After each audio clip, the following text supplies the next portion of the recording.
எல்லா தமிழ் மக்களுக்கும் என்னுடைய வணக்கம். இன்றைக்கி நம்ம பார்க்க போகிறது கோதம்பு மாவு வச்சுட்டு செஞ்செடுத்தா ஒரு நூல் புட்டோட ரெசிபி தான் இடியப்பம். ரொம்ப சாஃப்டாக இருக்குது, ரொம்ப ஹெல்த்தியாக இருக்குது. இது கூடவே வந்துட்டு ஒரு முட்டை ரோஸ்டோட ரெசிபின்னு நான் ஷேர் பண்ணுறேன். 10 நிமிஷத்தில் குக்கர்லேயே ஒரு 4-5 விசில் போட்டு செய்கிற ரொம்ப ஈஸியாக இருக்கிற டேஸ்டியாக இருக்கிற ஒரு முட்டை ரோஸ்டோட ரெசிபி. இது ரெண்டுமே பிரேக்ஃபாஸ்ட்டாகவும் டின்னராகவும் சூப்பராக மேட்ச் ஆகும். 4 பேருக்கு சாப்பிட்றதுக்கான அளவுக்கு இன்றைக்கி நம்ம செய்கிறது. அதுக்காக 2 கப் அளவு கோதம்பு மாவு நான் இங்கே எடுத்துருக்கு. எந்த பிராண்டு வேணாலும் எடுத்துக்கலாம். நீங்கள் வீட்டிலே இல்லை மில்லில் கொடுத்து பவுட்ரு பண்ணி எடுத்த கோதம்பு மாவும் எடுத்துக்கலாம். இது கூடவே 1/2 டீஸ்பூன் அளவுக்கு உப்பும் போட்டு நல்ல ஒரு டைம் இதே மாதிரி மிக்ஸ் பண்ணி எடுத்துக்கோங்க. அதுக்கப்புறம் நம்ம இது பிசையறதுக்காக ஊற்றுற தண்ணி வந்துட்டு சுடு தண்ணி தான், கொதிக்கிற தண்ணி தான் நம்ம இது பிசையறதுக்காக எடுத்துருக்கு. ஒரு கரண்டி வச்சு கொஞ்சம் கொஞ்சமாக தண்ணி ஊற்றி நல்ல மாவு இதே மாதிரி மிக்ஸ் பண்ணிக்கோங்க. எல்லா மாவுமே தண்ணியில் மிக்ஸ் ஆகணும். நம்ம கோதம்பு மாவு அளந்தெடுத்த கப் இருக்கு இல்லைங்களா, அதே கப்புக்கு 1.5 கப் அளவு தண்ணி முதல்ல இதில் கொஞ்சம் கொஞ்சமாக ஊற்றி ஃபுல்லாக மிக்ஸ் பண்ணுங்கள். எல்லா பவுடருமே தண்ணியில் இதே மாதிரி மிக்ஸ் ஆகணும். பவுடர் கோதம்பு மாவு பவுடர் மாதிரி தனி இருக்கக்கூடாது, எல்லாமே இதே மாதிரி இருக்கணும். அதுக்கப்புறம் கொஞ்சம் ஆற விட்டுக்கோங்க. ஆற விட்டதுக்கப்புறம் நமக்கு கையில் மாவு பிடிக்கிற அளவுக்கு லைட்டாக சூடாக இருக்கும்போதே பிசைஞ்சுக்கோங்க. நம்ம இதே மாதிரி பிசையும் போது கொஞ்சம் கட்டியாக தோணுது அப்படின்னா லைட்டாக தண்ணி தொளித்து லூஸ் பண்ணிக்கோங்க. எல்லா மாவுக்குமே தண்ணி ஒரே மாதிரி இருக்காது, கொஞ்சம் வித்தியாசமாக இருக்கும். 1.5 கப்லேருந்து சில டைம் 2 கப் வரைக்கெல்லாம் தேவைப்படும். எல்லா மாவுமே இதே மாதிரி ஒரு நல்ல ஒரு உருண்டையாக பண்ணி வச்சதுக்கப்புறம் 2 டேபிள் ஸ்பூன் அளவுக்கு தேங்காய் எண்ணெய் நெல் ஊற்றிருக்கு. நீங்கள் நெய் வேணாலும் ஊற்றிடலாம். நூல் புட்டுக்கு தேங்காய் எண்ணெய் தான் டேஸ்ட்டாக இருக்குது, அதனால தான் தேங்காய் எண்ணெய் ஊற்றிருக்கு. தேங்காய் எண்ணெய் ஊற்றி நல்லா பிசைஞ்சுக்கோங்க. நல்லா பிசையும் போது இந்த மாவு நல்லா சாஃப்டாகி நல்லா ஸ்மூத்தாகி நெய் மாதிரி கிடச்சிடும். அது வரைக்கும் பிசைஞ்சிக்கோங்க. இப்போ இந்த மாவு ரெடியாக இருக்குது. இனி இதை நம்ம நூல் புட்டு செய்ய ஆரம்பிச்சுக்கலாம். சாதாரணமாக நம்ம இடியாப்பம் செய்கிற மாதிரி செஞ்சு எடுத்துக்கலாம். வாழை இலையில் தான் நான் செய்கிறேன். வாழை இலை இல்லை அப்படின்னா இடியப்பத்தில் நீங்கள் டைரெக்டாக கொஞ்சம் எண்ணெய் தடவி விட்டதுக்கப்புறம் செஞ்சு எடுத்துக்கலாம். இல்லை ஒரு பிளேட்டில் எண்ணெய் தடவி அதுக்கு மேலேயும் இடியப்பம் செஞ்சு ஆவியில் வேக வச்சு எடுத்துக்கலாம். கொஞ்சம் கொஞ்சமாக இடியப்பத்தோட உரலுக்குள்ளே போட்டு சாதாரணமாக செய்கிற மாதிரி நம்ம இது செஞ்சு எடுத்துக்கலாம்.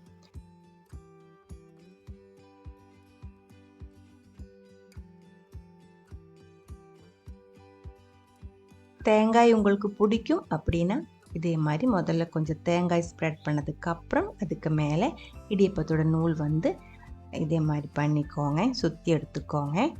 தேங்காய் பிடிக்கல அப்படின்னா அதை ஸ்கிப் பண்ணிடலாம். இடியப்பத்தில் வாழை இலை இல்லாமல் வச்சாலும் முதல்ல அந்த பாத்திரத்தில் கொஞ்சம் தேங்காய் போட்டதுக்கப்புறம் அதுக்கு மேலே நூல் நம்ம இதே மாதிரி ஸ்ப்ரெட் பண்ணி எடுத்துக்கலாம். நான் இங்கே சில டைம் தேங்காய் போட்டும் செய்வேன், சில டைம் தேங்காய் இல்லாமல் செஞ்சு எடுத்துருவேன். பாருங்கள், 8 இடியப்பம் செஞ்சு எடுத்துருக்கு. 8 நூல் போட்டு பெரிய சைஸாக இருக்குது, அதனால ஒரு 4 பேருக்கு சாப்பிட முடியும். இனி இது நம்ம ஆவியில் வேக வச்சுருக்கணும். ஸ்டீமரில் தான் நான் வேக வைக்கிறேன். தண்ணி கொதிச்சிடுச்சு. ஸ்டீமரில் வைக்கும்போது எனக்கு நான் வேறு செப்பரேட் தட்டு எதுவுமே இல்லை, ஒரே ஒரு தட்டு தான் இருக்குது.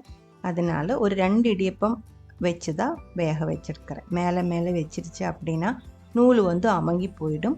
அதனால தனித்தனி தான் வேக வச்சுருக்கிறேன். உங்கள்கிட்ட ஒரு 2-3 தட்டில் இருக்கிற இட்லி குக்கர், இட்லி பாத்திரத்தில் இருந்தால் ஒரு டைமே எல்லாம் செஞ்செடுக்க முடியும்.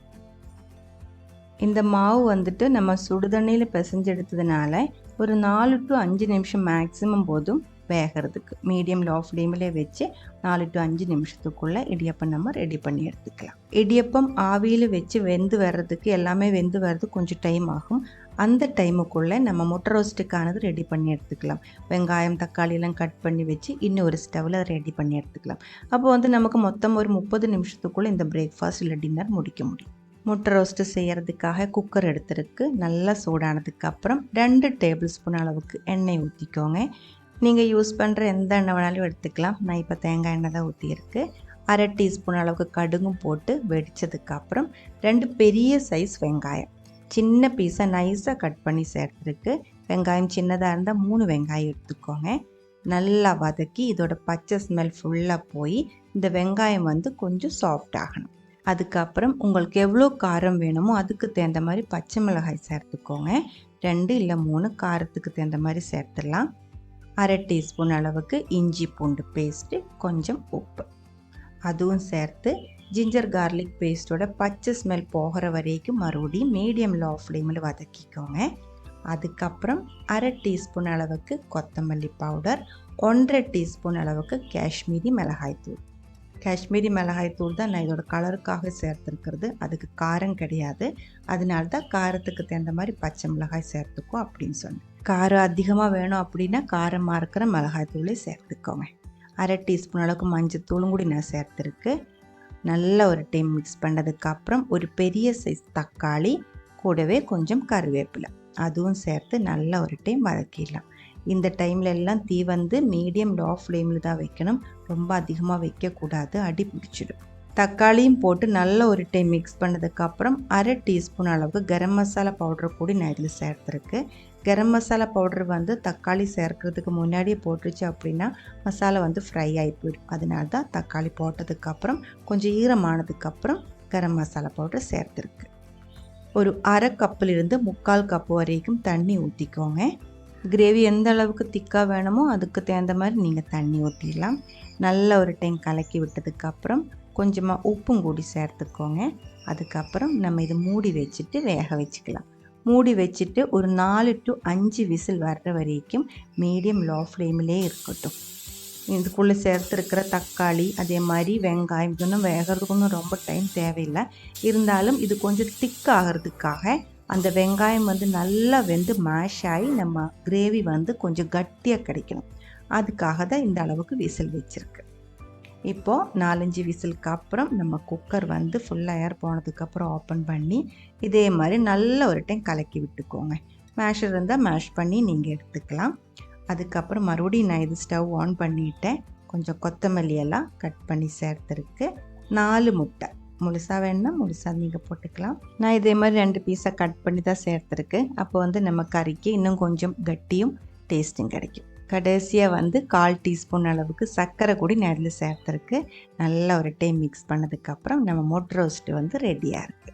சர்க்கரை சேர்க்கும்போது இந்த முட்டை ரோஸ்டோட டேஸ்ட் வந்து கம்ப்ளீட்டாக பேலன்ஸ் ஆகும்.